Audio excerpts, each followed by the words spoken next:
Welcome to September's Market Update. Brought to you in cooperation with this sponsor. Let's take a look at residential real estate activity in your area during the month of September. The number of active listings was up 50% from 1 year earlier and down 10% from the previous month. Even so, buyers still enjoyed a greater selection of homes today than they did 1 year ago. As you can see, the median listing price for the month was just under $100,000. Compared to last year, the average number of days that units spent on the market before being sold was down 52%.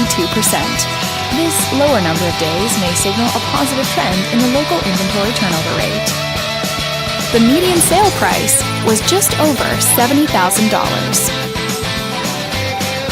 The number of units sold decreased 67% year over year and decreased 50% month over month. Fewer sales could indicate an opportunity for buyers to negotiate better terms. Thanks for watching.